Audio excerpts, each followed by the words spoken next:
For this question, first order logic with equality, we want to prove invalidity. So let's find a counterexample.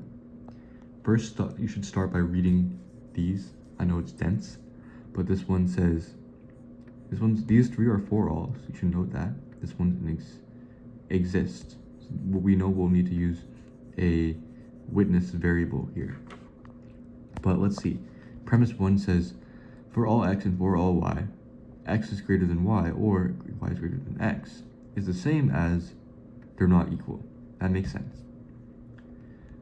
There exists y for all x, f of x is greater than f of y, or x equals y. So we're gonna have to make a function that exploits this. We have for all x and for all y, f of x is greater than f of y means that f of x is greater than f of y.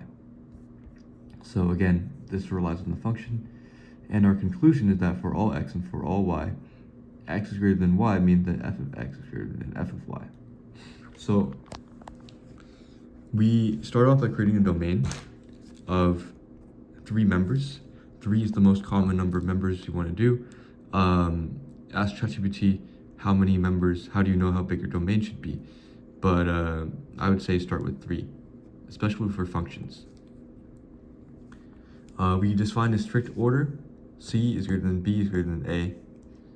You can also do it the way that the sample final example solution did, with defining an integer, and you don't need to just find an order this time.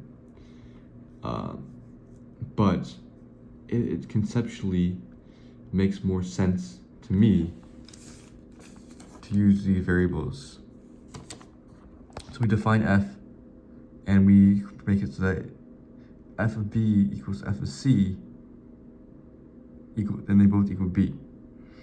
How do we know to do that? I guess you get inspired by this. If we have f of b greater than f of c, but they're equal to the same thing, that just breaks. Not really sure, just come up with something.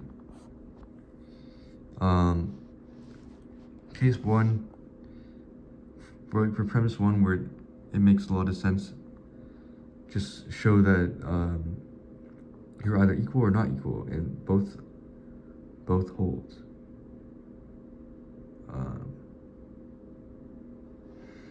In premise 2, we create our witness, like I said, and for each of our members, we show what happens.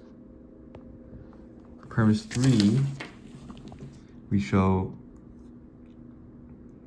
basically need to show that all premises hold, but the conclusion is false.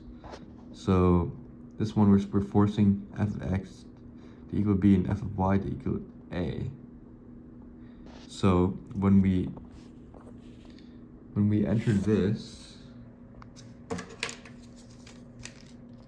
we have f of x being a greater than f of x being b greater than f of y being a. This holds. Then let's see what happens here. So we have b greater than a implies that f of b greater than f of a, which is true. B is greater than a. But this all creates a counterexample where we have c and b being the same, and so f of c is not greater than f of b because they're the same. That's false.